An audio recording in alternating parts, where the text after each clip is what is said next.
Hello everyone. आज मैं आपके लिए लेके आई हूँ एनसीईआरटी बुक का पेज नंबर 104 का कंप्लीट रिवीजन। इस पेज से जितने भी पॉसिबल क्वेश्चंस बनेंगे हम साथ साथ में वो भी डिस्कस करेंगे। So let's start. पिछली वीडियो में हमने डिस्कस किया था कि लिविंग ऑर्गेनिज्म की बॉडी में सेलुलर ऑर्गेनाइजेशन होती है। यह ऑर्गेनाइजेशन जो है एनवायरनमेंट के इफ़ेक्ट की वजह से डैमेज होती रहती है, तो हमें इसे मेंटेन करना बहुत ज़रूरी है। तो इस पेज पे स्टार्टिंग में जो है लाइफ प्रोसेसेस के बारे में दिया हुआ है। यहाँ पे डेफिनेशन दी हुई है लाइफ प्रोसेसेस की। मैंने अपनी पिछली वीडियो में भी लाइफ प्रोसेसेस की डेफिनेशन जो है एक डिस्कस की थी। अगर आप पिछली वीडियो देखें, अगर आपको वो वाली डेफिनेशन अच्छी लगती है तो आप वो भी लिख सकते हैं, अदरवाइज आप ये वाली डेफिनेशन जो है वो भी लिख सकते हैं। सो क्या होती हैं लाइफ प्रोसेसेस, चलो देखते हैं। The processes which together perform maintenance job are called life processes. अब हमारी बॉडी में जो सेल्स और टिश्यूज़ का डैमेज हो रहा है उनको मेंटेन करना बहुत ज़रूरी है, उनकी रिपेयरिंग करना बहुत ज़रूरी है। तो बॉडी के अंदर जो रिपेयरिंग प्रोसेसेस हो रही हैं, मेंटेनेंस प्रोसेसेस जो हो रही हैं, वो लाइफ प्रोसेसेस ही हैं। अब इन लाइफ प्रोसेसेस को कंप्लीट करने के लिए और बॉडी में मेंटेनेंस जॉब करने के लिए बॉडी को क्या चाहिए? बॉडी को ज़रूरत होती है एनर्जी की। अगर बॉडी को एनर्जी नहीं मिलेगी तो मेंटेनेंस प्रोसेसेस जो हैं वो कंप्लीट नहीं हो पाएंगी। अब एनर्जी का सोर्स क्या है बॉडी में? एनर्जी जो बॉडी को मिलेगी वो फूड से मिलेगी। So food is the source for energy. ठीक है, तो फूड जो है वो एनर्जी का सोर्स है। अब ऐसी प्रोसेस जिसके थ्रू ऑर्गेनिज्म जो है इस खाने को अपनी बॉडी के अंदर लेके जाएंगे और हमारी बॉडी इसको यूज़ करेगी as a energy source, this process is called nutrition. So यहाँ से क्वेश्चन बनता है बहुत ही इंपॉर्टेंट कि न्यूट्रिशन क्या होती है। तो हम देखते हैं कि न्यूट्रिशन प्रोसेस आखिर में है क्या। So what is nutrition? The process of intake of food and its utilization by our body is nutrition. Organism जो खाने को अंदर लेके जाएगा और उसका यूज़ बॉडी करेगी, उसी प्रोसेस को न्यूट्रिशन बोलते हैं। If the body size of the organism is to grow, additional raw material will also be needed from outside. अगर किसी लिविंग ऑर्गेनिज्म की बॉडी ग्रो कर रही है तो उसको एडिशनल रॉ मटेरियल भी चाहिए सर्वाइवल के लिए। तो यहाँ से क्वेश्चन बनता है और ये आपकी एनसीईआरटी में दिया भी है क्वेश्चन एक्सरसाइज में। तो चलो देखते हैं कि किस तरीके से ये क्वेश्चन यहाँ से पूछा जा सकता है। सो यहाँ पे आपके एनसीईआरटी में नेक्स्ट पेज पे क्वेश्चन दिया है, what are the outside raw material used for by an organism. तो ये क्वेश्चन यहीं से ही बनता है और इसका आंसर आप कैसे लिख सकते हो वो हम अभी डिस्कस करेंगे। सो इस क्वेश्चन का आंसर लिखने के लिए पहले हमें पता होना चाहिए कि हमारे सराउंडिंग में 2 टाइप के ऑर्गेनिज्म प्रेजेंट हैं on the basis of nutrition. कुछ जो है वो ऑटोट्रॉप्स होते हैं और कुछ जो है वो हेट्रोट्रॉप्स होते हैं। तो ये आप सभी को पता होगा कि ऑटोट्रॉप जो होती हैं उनके लिए रॉ मटेरियल की रिक्वायरमेंट कुछ अलग रहेगी और हेट्रोट्रॉप्स के लिए कुछ अलग रहेगी। तो हम पहले देखते हैं कि रॉ मटेरियल जो ऑटोट्रॉप्स को ज़रूरी है वो कौन कौन से हैं। पहला है carbon dioxide, water, nutrients, chlorophyll, sunlight. इन सभी मटेरियल्स का यूज़ करके प्लांट जो है अपने लिए खाना बनाएगा और खाने से उनको एनर्जी मिलेगी। But in the case of heterotrophs the requirement are different, क्योंकि हेट्रोट्रॉप्स अपना खाना खुद नहीं बना सकते, तो वो कहाँ से एनर्जी का सोर्स लेंगे? उनको ऑक्सीजन चाहिए, उनको वाटर चाहिए, उनको फूड चाहिए। तो ये रॉ मटेरियल हैं, इन रॉ मटेरियल की हेल्प से वो एनर्जी लेंगे। Since life on earth depends upon carbon based molecule, most of these food sources are also carbon based.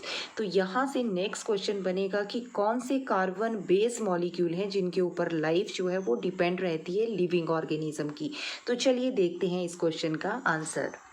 Question फिर से देख लीजिए कि किस तरीके से क्वेश्चन पूछा जा सकता है। Name carbon base molecules on which life of living organism depends. So answer है carbon base molecule also non as organic molecules are the building block of life. These molecule include carbohydrates, lipids, proteins and nucleic acid. जो living organism की body carbon base molecule के ऊपर जो depend है तो ये है वो carbon base molecule, carbohydrate, lipid, protein and nucleic acid. Depending upon the complexity of these carbon sources, different organism can then use the different kind of nutritional processes.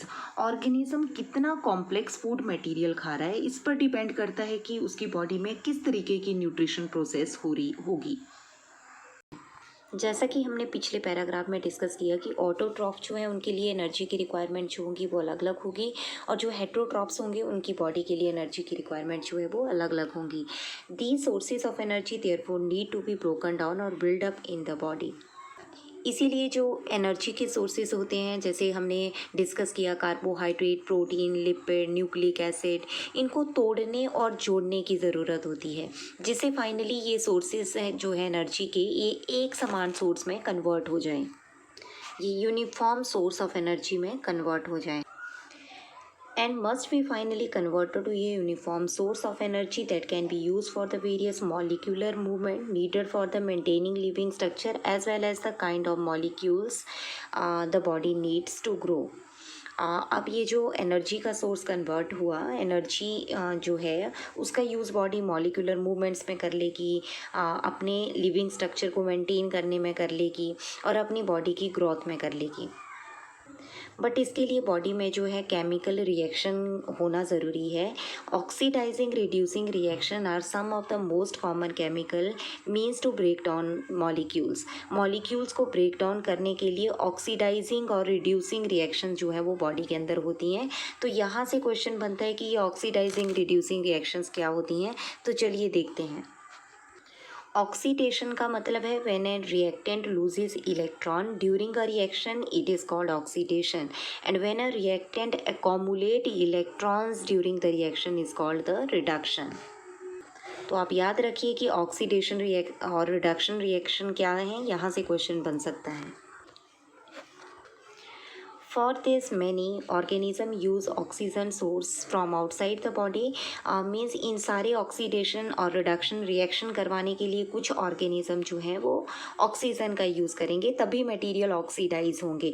कोई भी मटेरियल अगर ऑक्सीडाइज होता है वो ऑक्सीजन की presence में break down होता है, और जो ऑर्गेनिज्म ऑक्सीजन की प्रेजेंस में मटेरियल को ब्रेक डाउन करवाते हैं उनको एरोब्स बोलते हैं। The process of acquiring oxygen from outside the body and to use it in the process of breakdown of food sources for cellular need is what we call respiration. अब जो खाना आपकी body में आपने intake किया हुआ है, अपनी बॉडी के अंदर लेके गए हो, अब ऑक्सीजन की प्रेजेंस में वो जब टूटेगा तब एनर्जी रिलीज होगी, और इसी प्रोसेस को हम रेस्पिरेशन बोलते हैं। तो यहाँ पे रेस्पिरेशन की डेफिनेशन भी आपको पता होनी चाहिए कि रेस्पिरेशन क्या होती है। It is the process of breakdown of food in the presence of oxygen to release energy is called respiration.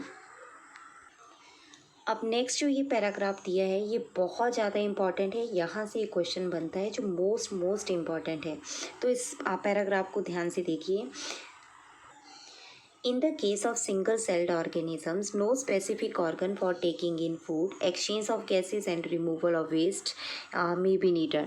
अब जो यूनिसेलुलर ऑर्गेनिज्म होते हैं जैसे अमीबा हो गया, पैरामीशियम हो गया, बैक्टीरिया, यूग्लिना एक्सेट्रा, अब ये यूनिसेलुलर ऑर्गेनिज्म की बॉडी में कोई भी स्पेसिफिक ऑर्गन नहीं होते हैं, क्योंकि इनकी बॉडी में सिंगल सेल है, एक ही सेल है, तो ऑर्गन तो बन ही नहीं सकते हैं।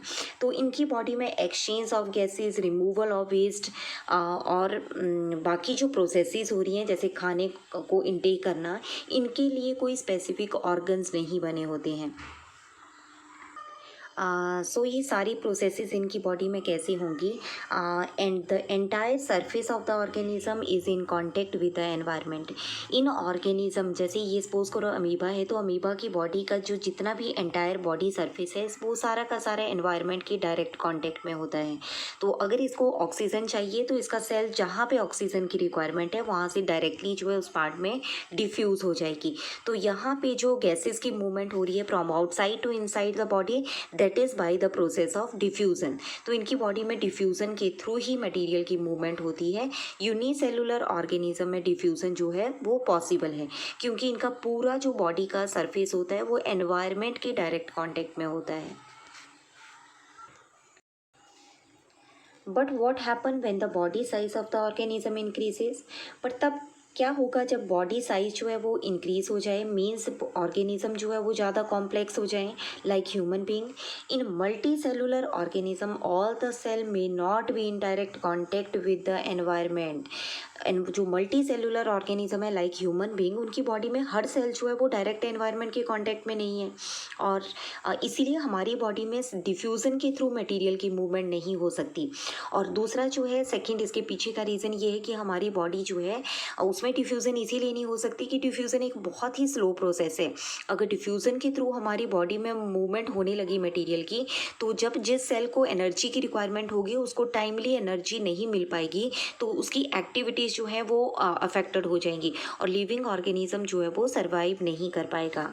सो एक ये बहुत ही इंपॉर्टेंट क्वेश्चन है जो आपकी बुक में दिया हुआ है। तो मैं आपको बताती हूँ कि ये कहाँ पे ये क्वेश्चन दिया हुआ है और किस तरीके से आपसे ये पूछा जा सकता है। तो देखिए आपकी एनसीईआरटी पे नेक्स्ट पेज पे ही दिया हुआ है कि why is diffusion insufficient to meet the oxygen requirement of multi cellular organism like humans. Means जो लिविंग ऑर्गेनिज्म है, कॉम्प्लेक्स ऑर्गेनिज्म है ह्यूमन की तरह, उनकी बॉडी में ऑक्सीजन की रिक्वायरमेंट जो है वो डिफ्यूज़न के थ्रू क्यों पूरी नहीं हो सकती। तो एक बार मैं फिर से इसका आंसर आपके साथ डिस्कस कर लेती हूँ क्योंकि ये बहुत ज़्यादा इंपॉर्टेंट क्वेश्चन है। और इसका आंसर ये होगा कि हमारी जो बॉडी है, मल्टी सेलुलर ऑर्गेनिज्म की जो बॉडी है, उसमें बहुत सारे सेल्स हैं। तो डिफ्यूज़न जो है एक बहुत ही स्लो प्रोसेस है, तो इसीलिए डिफ्यूज़न हमारी बॉडी में तो पॉसिबल नहीं हो सकती। सेकेंडली जो है हमारी बॉडी का हर सेल जो है वो एनवायरनमेंट के डायरेक्ट कॉन्टैक्ट में नहीं है, इसीलिए हमारी बॉडी में डिफ्यूज़न जो है वो इम्पॉसिबल है। We have seen previously how in multicellular organism various body parts have specialized in the function they perform। हमने 9th स्टैंडर्ड में ये पहले पढ़ा हुआ है कि बॉडी के अंदर जो होता है वो डिवीज़न ऑफ लेबर होती है, डिफरेंट ऑर्गन को डिफरेंट वर्क मिला हुआ है और वो ऑर्गन वही वर्क परफॉर्म करेंगे। सो इसीलिए खाने और ऑक्सीजन को बॉडी के अंदर लेके जाना वो भी किसी स्पेशल टाइप के टिश्यूज़ का ही काम होगा। तो हम सभी को पता है कि हम जो एयर को अंदर लेके जाते हैं तो लंग्स के थ्रू जो है वो एक्सचेंज ऑफ गैसेस हो रही हैं, और बक्कल कैविटी के थ्रू हम खाने को अंदर लेके जा रहे हैं। मीन्स डाइजेस्टिव थ्रू सिस्टम के थ्रू जो है खाना जो है वो डाइजेस्ट हो रहा है, लेकिन उनकी रिक्वायरमेंट जो तो कहीं और है। जब खाना डाइजेस्ट होगा तो उसके जो एंड प्रोडक्ट बनेंगे वो सेल के अंदर जाएंगे, और जो ऑक्सीजन हम रेस्पिरेटरी सिस्टम के थ्रू लेके जा रहे हैं वो अल्टीमेटली सेल के अंदर पहुँचेगी। तो प्रॉब्लम ये है कि उनको सेल तक कौन पहुँचाएगा। सो हमारी बॉडी में ट्रांसपोर्टेशन सिस्टम होता है जो इन मटेरियल्स को टारगेट साइट तक पहुंचाते हैं। सो अल्टीमेटली हमारे जो सेल्स होंगे उनके अंदर जाके जो टारगेट साइट है सेल, वहाँ पे जाके केमिकली रिएक्शंस होंगी, और जो कार्बन सोर्स जो हम सेल के अंदर लेके जाएं और जो ऑक्सीजन सेल के अंदर लेके गए हैं वो एनर्जी जनरेट करेंगे वहाँ पे, और इसी प्रोसेस को हमने रेस्पिरेशन बोला था। They create a by product that are not only useless for the cell of the body but could even be harmful. अब ये जो केमिकल रिएक्शन होती है और एनर्जी जब रिलीज़ होगी तो इन प्रोसेसेस के थ्रू कुछ बाय प्रोडक्ट भी बनते हैं जो बिल्कुल हमारी बॉडी के लिए यूजलेस है, किसी काम के नहीं है। और अगर ये बॉडी के अंदर रहें तो ये बहुत ज़्यादा पॉइजनस हैं, तो बॉडी में के लिए हार्मफुल हैं। सो ये बहुत ज़रूरी है कि इन वेस्ट प्रोडक्ट को हम बॉडी से बाहर निकालें, और जिस प्रोसेस के थ्रू हम इनको अपनी बॉडी से बाहर निकालेंगे उस प्रोसेस को बोला जाता है एक्सक्रीशन। सो आपको पता होना चाहिए न्यूट्रिशन क्या है, रेस्पिरेशन क्या है, एक्सक्रीशन क्या है, ये इम्पॉर्टेंट टर्म्स हैं। सो एक्सक्रीशन प्रोसेस के लिए भी बॉडी में कुछ स्पेशल टाइप के टिश्यूज़ होंगे। आपका सर्कुलेटरी सिस्टम जो है उन वेस्ट मटेरियल को उन टिश्यूज़ के पास और उन ऑर्गन्स के पास पहुंचाएगा, और फाइनली वो ऑर्गन जो है वो उनको बॉडी से बाहर निकाल देंगे। तो ये था एनसीईआरटी के पेज नंबर 104 का कंप्लीट रिवीजन। अगर आपको न्यूट्रिशन प्रोसेस के बारे में जानना है तो मेरी नेक्स्ट वीडियो देखिए। Thank you.